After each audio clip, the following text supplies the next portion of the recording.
I am so worn out tonight. I'm about to take my injections and then I'm going to take my makeup off and go to bed. I feel bloated down there. I feel really heavy. Everything's starting to feel really tight in my belly. And I definitely have been feeling better in the morning. And I've been getting a lot done, which is great. But by the evening, I just feel horrible. So I'm gonna lay down. I'm gonna try to go to bed early. It's been a few hours. I still haven't taken my makeup off. Tonight's injection was the most painful one I've had so far. I don't know why, but it hurt worse than any of the other ones that I've done. And I also was like bleeding a little bit when I pulled the needle out, which I read online means that maybe I hit like a mini capillary and everything is fine. It will just hurt a little bit more and probably bruise tomorrow. So that was the first injection so far with all of this that's actually like hurt. But also aside from that, cause like whatever, that's a pain that lasts like 5 seconds, you know, but I feel horrible tonight.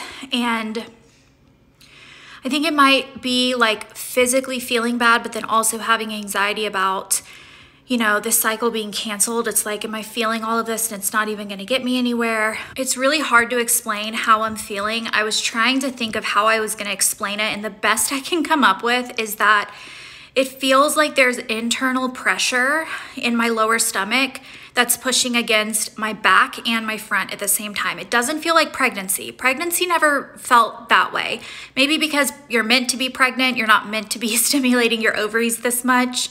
I feel it more in my back than my front, but it's like a very, very strange full feeling that just feels very uneasy. I'm hoping that when I go in to get checked next, that means lots of follicles are growing. I mean, that will make everything worth it, and that's what we want. So if the medication is working and that's why I feel this way, I am happy to feel this way. But in the meantime, since I'm giving you guys this diary style update, I am feeling pretty crappy tonight. So hopefully I will feel better tomorrow. Hey guys, Future Elle here. I just wanted to pop in and thank the sponsor of today's video, HelloFresh.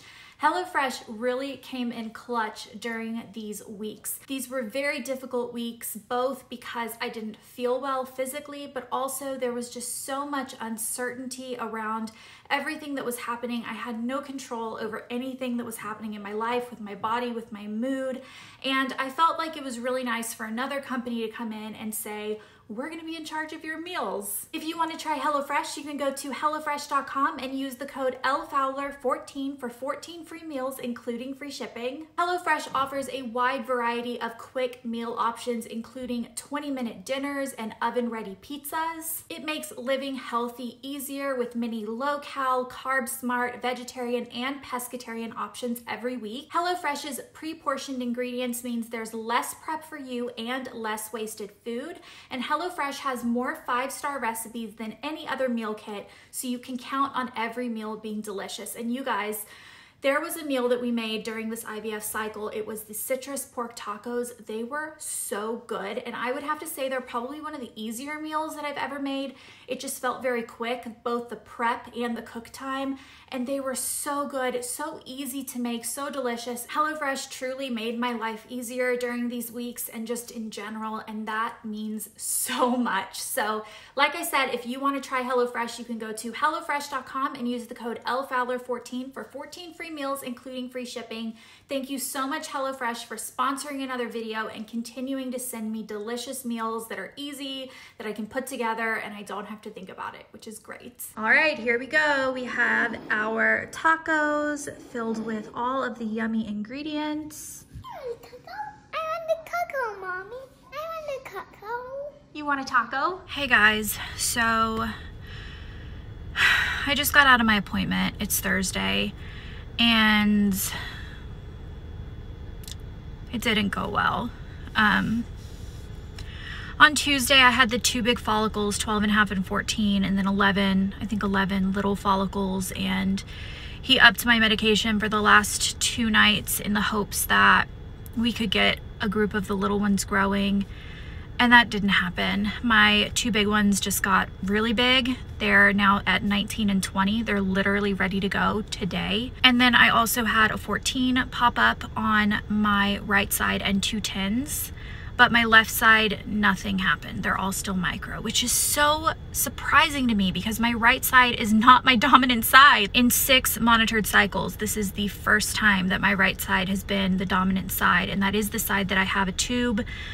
So, you know, we want to see stuff happening on that side, but the fact that my left side just didn't do anything is really surprising to me and disappointing, because at this point my doctor has canceled my cycle. He feels that right now I have 3 follicles, the 20, the 19, and the 14.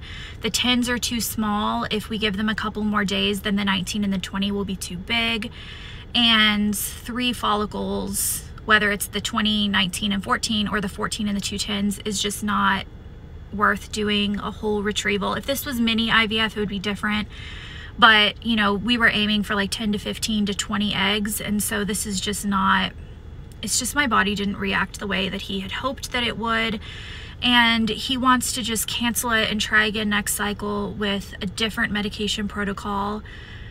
We did briefly discuss kind of some changes that he felt would help. He had me on kind of a moderate to high starting dose, with the hopes that because I had a low AMH and low antral follicle count, we could kind of get them all growing, like really stimulate them. But he is actually going to try the opposite protocol next time, which he's going to do more of like a low and slow protocol where he does lower doses for longer. And I guess from my limited understanding, that's usually seen in patients with PCOS, which is the opposite issue of what I have. But it's kind of interesting because this just goes to show that as much as your doctor can make a game plan based on your history and your, you know, hormone levels and your antral follicle count, you don't know what your body is going to do until you actually get in there and you try a cycle. And I have been scared of my cycle being canceled, but I think in my mind it was more of a fear of it getting canceled at the baseline appointment, not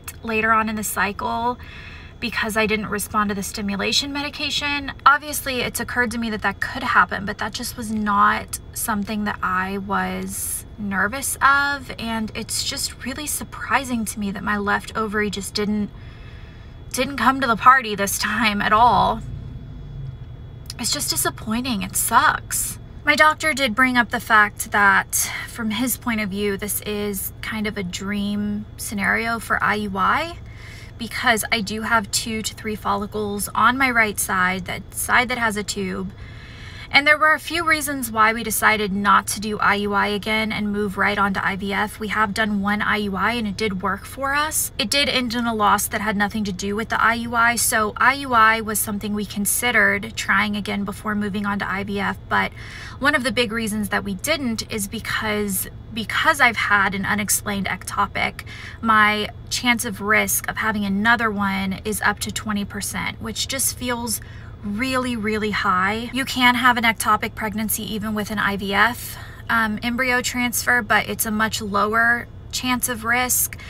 And then the other big risk is even if it's not ectopic, there's a chance of having another chromosomal abnormality like we had with our last IUI. So again, that's a risk that we're not eliminating the risk of miscarriage by doing IVF, but we are limiting it. You know, we're making sure that we do the genetic testing so we don't have chromosomal abnormalities and the chance of ectopic is lower. It's just IUI seems really risky, but worst case scenario, of course, is that it does take and it ends in a traumatic loss again. Best case scenario is it takes and it ends in a healthy pregnancy. That reality just feels so far away right now. Like it just feels like that's not really what would happen. I mean, obviously my fear is talking right now, but trying IUI opens us up to so much more risk that I mentally had shut the door to. When we decided to move on to IVF, I felt this immense weight lift off my shoulders that we were much less likely to experience the type of losses that we've had, with the chromosomal abnormality being almost completely, you know, risk-free. I know things can happen, but with PGT testing, you know, hopefully we would transfer in an embryo that was healthy.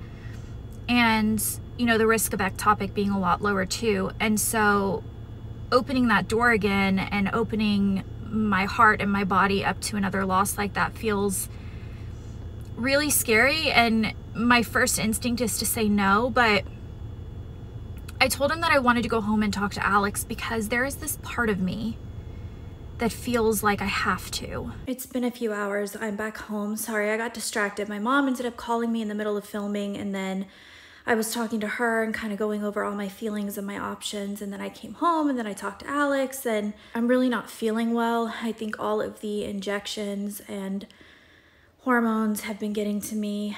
I was doing really well the first few days, but the last couple of days I've really not been feeling well, and today feels the worst. It's probably a combination of physical and just feeling really down about how this cycle has gone. Alex and I have made a decision with what we're gonna do, and I am happy with the decision. I think it's the right choice, and that is that we are gonna do the trigger shot tonight, and we are gonna do IUI, and that way, the biggest likelihood is we're not gonna get pregnant from the IUI. I know that we've done an IUI and it did work, but IUIs only have like a 10 to 14% chance of working each cycle. And so more than likely we won't get pregnant. And if we do get pregnant, I mean, best case scenario would be we would end up with a healthy baby. I can't even fathom that. I just feel like everything I've been through over the last couple of years has programmed me to think that the worst is gonna happen now. Worst case scenario, of course, would be we get pregnant and we have another loss, and that is a much higher risk than what we would be experiencing with IVF. And it is hard, it's scary for me because I felt like I had closed the door in my heart to risking high risk of loss again. You know, yeah, you can lose an IVF pregnancy, you can lose a chromosomally normal embryo, it can become an ectopic, these things can happen, but chance of it happening is so much lower than with IUI. And having done an IUI and having it end in a loss, and then having an ectopic and having another loss and losing my tube, I just feel like I've been through a lot, and it really scares me, the chance of like opening myself up purposefully to a much higher percent chance of risk. But I also just feel like, what if we just threw this cycle out, we said, nope, it didn't work, we're not gonna risk that, and then we try IVF again and it doesn't work? What if we did another cycle and I didn't respond well again, or I did and I ended up with one embryo and it didn't stick? Like, there's no guarantees in any of this.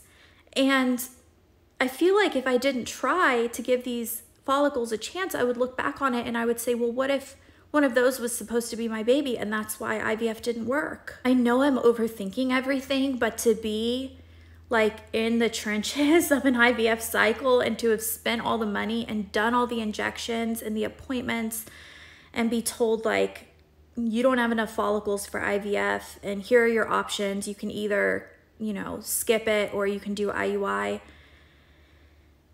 And then I don't feel well on top of it. I'm sorry, you guys. It's just been a roller coaster. The amount of hormones that I have put in my body over the last 2 weeks, and then to make a decision like this. And of course, like, yes, I know that best case scenario, like it could work. We could get pregnant with a healthy baby, but that just seems so far from my reality right now. Ultimately though, I do think it's the right decision because I know myself and I know that I will regret having not tried if moving forward we don't succeed with IVF. I would always wonder, and I know I'm opening myself up to a much higher rate of risk of loss and bad things happening, but there are just no guarantees and I just feel really overwhelmed and I don't know.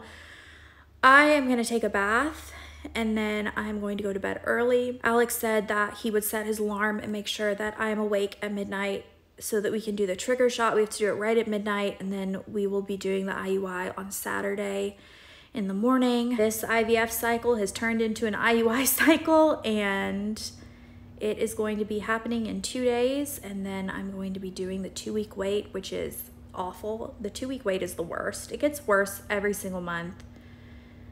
I know I'm gonna be stressed out, but it's worth it, right? And if it's negative, then we will move on with another IVF cycle with new medications, and hopefully my body will respond better. I guess in 2 weeks and 2 days, I'll know whether I'm pregnant or whether I'm starting another IVF cycle. So keep me in your thoughts. I will keep you guys posted on what's happening. If I'm pregnant, I'm going to be a nervous wreck for the first entire trimester. So,